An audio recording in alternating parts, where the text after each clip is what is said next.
Locked On Sports Atlanta on the Locked On Podcast Network. Your team every day. Hawks POSTCAST, your home for the best Atlanta Hawks talk. It's quick hitting, local insight after every game. You can't get anywhere but right here at Locked On. I'm your host, Tenitra. Batiste. Alongside me is NBA and college basketball analyst DeShaun Tate. The Hawks POSTCAST is part of the Locked On Podcast Network. Your team underway. Hawks Cup play on a Halloween got off to a nice treat of a start in Indy. We'll talk about how the ATL collective turned the game tonight. But first, let's talk takes on another road win with a 128-108 final over the Indiana Pacers tonight. And Tate, you said high percentage scoring sealed the deal. That it did, Tenitra. And first of all, happy Halloween to you. My favorite time of the year. Really? Anybody? Yes, it is. My absolute favorite. Scary movie, AMC, Movie Fest, Marathon, the whole nine. Absolute favorite.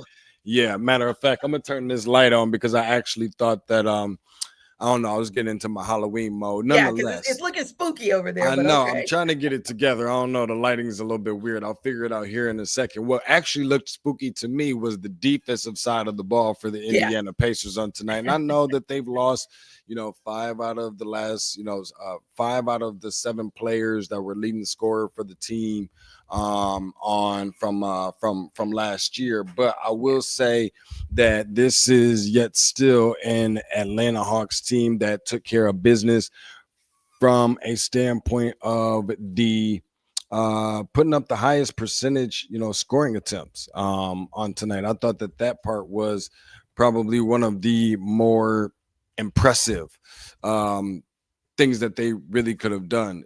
Dumping the ball into the post, into the painted area. I call it hungry hippo, as I'm sure that you're familiar with. Just making sure that the guys are eating early, making sure the guys are eating often, and not getting into a foot race with the Indiana Pacers. We know that they lead the league in fast break points, in which they were even outscored by the Atlanta Hawks tonight, big time, 28-8 as far as on the fast break. So that was good to see Indiana get beat at their own game. But even in the paint, 74-38, complete obliteration, just sure domination. I'm not sure that I've seen the Atlanta Hawks so far in 6 games dominate anywhere on a stat sheet the way that I did see them dominate on tonight. You want the easiest shot possible. You do so by getting the closest you can to the rim. They did that tonight. The shots were going in. I think that's why we seen them win.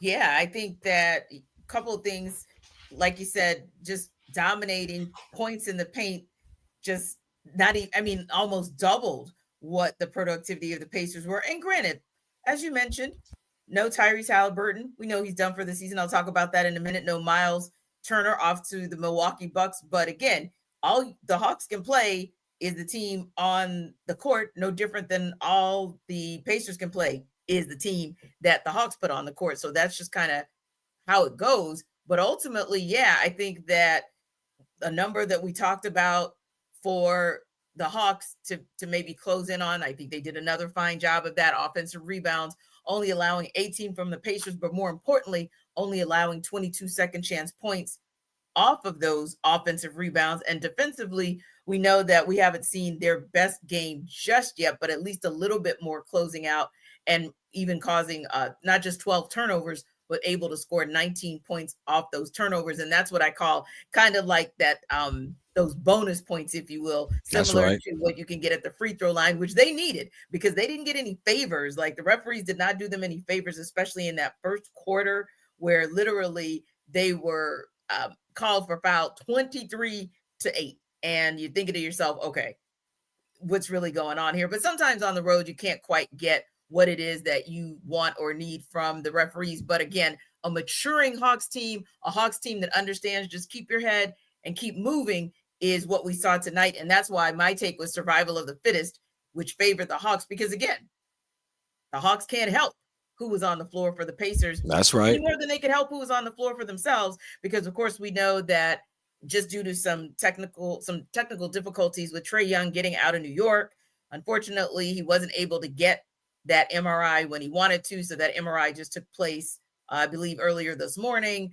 The Hawks are getting a second and third opinion. So we're still waiting to see what the final diagnosis is going to be and what they're going to let us know about how long he's going to be out. But that said, the Hawks who took the court said, hey, we're understanding what the assignment is, including the guy who once again showed up. Nickeil Alexander Walker showed up when Trae went down in that first quarter and has been showing up ever since, finishes with 21 points, 3 rebounds, 3 assists, and a couple steals. And really, when you go down the totality, all of the starters in double figures. Onyeka Okongwu, Keaton Wallace in double figures off the bench. So I think the important thing here is that whether you have Nickeil Alexander Walker running point or whether you decide to have Dyson Daniels running point, we know he can run it as well. There are opportunities and there is depth there for Quinn Snyder to at least be confident in that they can run the offense if needed in the absence of Trae Young. Well, one of the things that you mentioned was about how all of, everybody who basically pretty much touched the ball, I think, ended up, getting into the scoring column. At least I know that, yes, like everyone. you said, every single person. So that just goes to show the balance that Atlanta has on the roster and the depth, like you said. But even, more so where you was talking about Nickeil Alexander Walker. And I did want to ask you a question about this because I know we've talked about Dyson Daniels being put in that, position from being maybe not the point guard, but the primary ball handler sometimes, especially last year when Trae had went down. And even Luke Kennard, I think, is situational sometimes where he can maybe be one of the guys to get out there and handle the ball as well. But Nickeil Alexander Walker, of these guys, do you feel like he is whether I don't care about short-term, long-term, do you feel like he is the solution, the first point of contact, the most ideal guy when it comes to backup point guard off the bench? Because I really like what he's doing. It's like they're not even skipping a beat. Yeah, I do too. I think that there's just a poise there. There's just a maturity there. And I think that he can also give you what you need just in terms of whether, and tonight only 1 of 5 from 3, but he can still give you that if you need to. If you send him to the free throw line, he's going to get points for you. He's going to distribute the ball and make sure that he helps to push the pace. And like you said, I think if called in an emergency, sure, Luke Kennard can do it. Obviously, Dyson Daniels can as well. But I prefer, if I had to choose which part of Dyson Daniels' game I'm most feeling like the Hawks are in need of, I prefer it on defense because obviously Quinn Snyder felt the same, putting him on Pascal Siakam early. So, yeah, I think that Nickeil Alexander Walker is indeed the best option there until they are able to get Trae Young back in action. And I'm going to say this real quick before we move along. I think it was really important that the Atlanta Hawks just kind of do what they're supposed to do and keep their foot on the gas. I had a little bit of a concern. Some things that I kind of want to see them do a little bit differently is coming out of these games, whether they're games that they want. I mean, I think they went down by 12 early in the game, in this game and in the last game against Brooklyn, end up coming back. I'd like to see them start a little bit faster. Well, they're gonna have to. But I do feel good about the fact that they came away with a win against a team that they didn't allow to get their first win of the season against, and it's part of the Emirates Cup as far as playing in group play and all that. Last but certainly not least, Onyeka Okongwu from behind the arc. I'm starting to feel a lot better, more and more comfortable and confident, the same way I'm sure he is. He's been absolutely killing it from 3. I feel really good about when I see that shot go up. Indeed. And the turning point once again was the third quarter. We'll talk about that when we come back.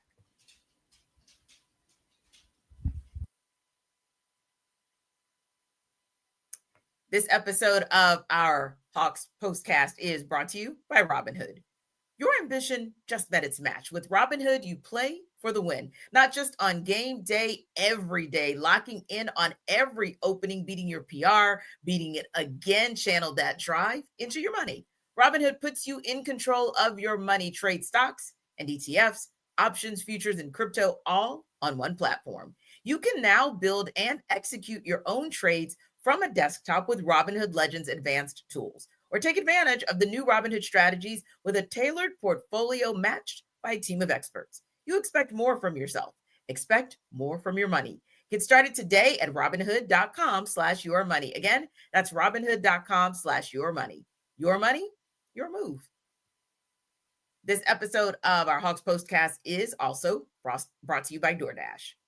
The NBA season is heating up, and DoorDash has found the perfect way to keep fans in their bag all season long. Whether you're watching for the highlights, your fantasy team, or just your favorite player, DoorDash makes every game night even better. DoorDash is the official on-demand delivery platform of the NBA, and they're celebrating with something called the bag drop. Every time an NBA player scores 50 points in a game, DoorDash drops 50% off your order with Dash Pass the next day. And you're automatically entered for a chance to win the ultimate fan bag. We're talking player-inspired drip, exclusive gear, and stuff you'll actually want.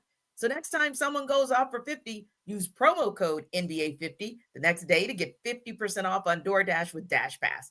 Plus, your shot at the big drop.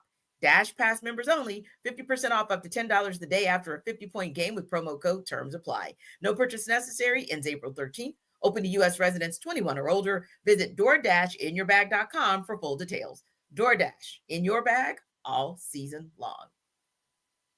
This episode of our Hawks Postcast is also brought to you by FanDuel. The NBA is back, and there's no better place to get in on the action than FanDuel, the official sports betting partner of the NBA. Even if you missed the start of the game or want to ride the hot hand, FanDuel has live bets on everything from who will score next to fourth quarter comebacks. Plus, you can even combine your live bets into a same game parlay for a shot at a bigger payout. It keeps every game exciting, especially when your team's making that late push. Right now, FanDuel is giving new customers $300 in bonus bets when your first $5 bet wins. So head to FanDuel.com to sign up and play your game with FanDuel. Again, that's FanDuel that's giving new customers $300 in bonus bets when your first $5 bet wins. Head to FanDuel.com to sign up and play your game with FanDuel, the official sports betting partner of the NBA.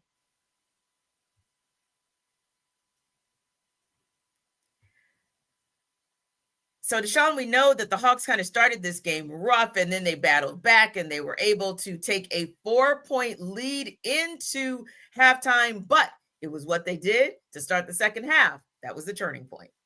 Time to reveal where the game was won or lost. It's the turning point. Here on the Hawks Postcast, our guy Robert Blackman and all of our supporters, they know that we will take the Hawks to task. Willie Carswell, you know the deal. We will take them to task. But like you said, the Hawks came to play tonight, and so we give them their flowers and give them their credit when they do, because with that 4-point lead at halftime, you're thinking, okay, Pacers kind of closing in. This is getting a little tight. But granted, the Hawks started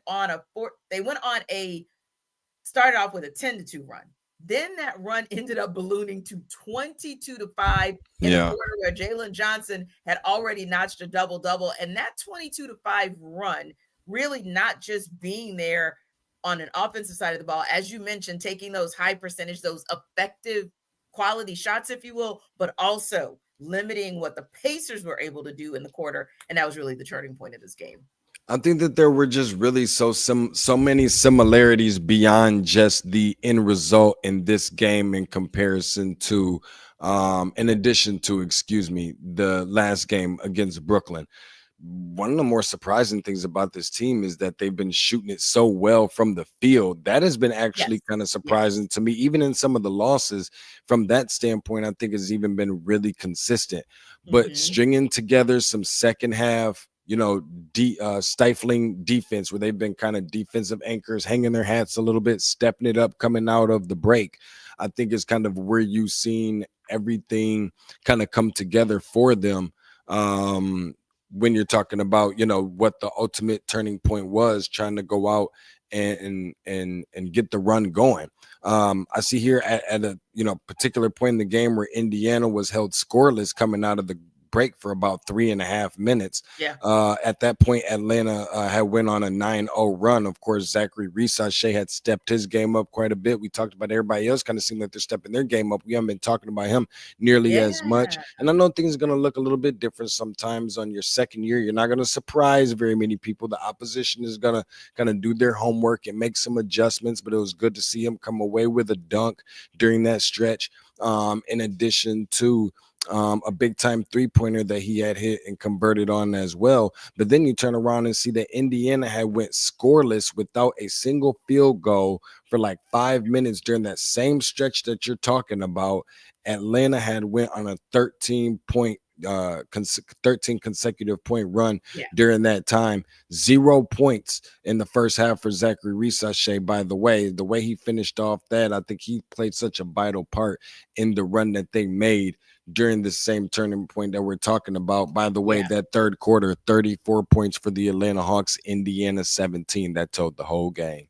It did. It really did. And yeah, Zachary Risachet, was kind of a scary start for him because obviously he gets dinged for 3 early fouls. And so he bounced back nicely. He was probably the main turning point you could make the argument for in that quarter because he scored a team high 10 points in the third quarter. But Quinn Snyder used a 9-man rotation in that quarter, and 6 of those 9 players scored. And then when you kind of look down in one of the most important areas as well, and why they were able to limit the Pacers to only 17 points, you see that, again, 6 out of 9 players were able to get rebounds. The ball was moving, 9 assists in that quarter. They got a steal, a couple of blocks. So you really look, they made all of their free throws. Come on, I know that's going to make you smile. DeShaun. You know it will every time. How did you know? We've been working together too long. Yes. And like you said, give him so much credit for being able to shoot well from the field, and a solid night from 3, a solid period for them, that third quarter, shooting nearly 38% from the field. So like you said, I think all of the pieces of the puzzle kind of came together in that all-important quarter. And if you look, again, as I mentioned, Quinn using a 9-man rotation, and as you're looking, you could really call out a number of players. Kristaps Porzingis having a nice third quarter with 7 points and 3 rebounds. Jalen Johnson, that's when he really started to clear the boards. He had only 4 points, but he had 8 rebounds in that third quarter. And obviously just really, and low key, because we got to give Jalen some credit for his handles as well, 4 assists in that quarter too. Yeah, absolutely. I mean, and just think about it. For a person who's right there at that right around that triple-double mark, I think it was just about going into the fourth quarter almost, or midway through the fourth quarter or something like that, with a ton of time left to play. I think that was, something that was obviously great for this team. But same way you put a smile on my face, I got a stat that I'm sure put a smile on your face because I know how you get down. I know how much you love that this team knows how to, all of a sudden it seems like, show some ball protection and take care of the basketball. Only 10 turnovers on tonight. I know that is at double digits. Recently, we have been talking about keeping it in single digits, which is very tough to do. We're talking about playing against professionals. They were able to keep it and limit it at 10. Speaking of 10, putting 10 steals on the defensive end, plus taking care of the basketball, shooting high percentage shots. It just seems like a win-win. I just hope that that's something that can continue, because I don't even think that they are, to be honest with you, I'm not even confident that after even playing a game like this on tonight, that and forget about playing their best brand of basketball. I'm not even sure that they're playing their like a B or B plus level just yet. That just goes to show how really, really dangerous they can be once they're finally able to put it together. Yeah, I think that's a great point. Like, we're able to see, and not being negative, just saying that there's still room for improvement. That's kind of what you're saying there. And I'm thinking the same thing, because as we mentioned earlier in the show, tonight started group play for them. And obviously Pacers in that same group, and the way that cup play is, what is defining is, you're looking to win every game, obviously. But in addition to winning every game, it's about the number of points you score and the point differential. And I think that was so critical, because the Hawks were able to get to 128. They scored 30 or more points in every quarter. But in addition to that, remember, at some point, the Pacers started whittling away at that lead in the fourth quarter. And look, the funny thing is, I didn't back down or back like into a quarter like, oh dear, they're going to lose this game. They're going to give the Pacers their first win of the season. It was really more about cup play because the Hawks did their thing in the cup last year. And that was really where you started seeing them catch fire towards the middle and back half of the season. So I was more thinking like, nah, like you got to get there and make sure that point differential is deep double digits, because those are the types of things that if it comes down to a tiebreaker will be so important to the Hawks as they continue to go through group play and cup play. The Hawks Postcast is the #1 place to hang out after every game. Remember to like and subscribe to our YouTube channel. And for more on the Hawks, head over to Locked On Hawks with our guy, Brad Rowland. We'll see you next time.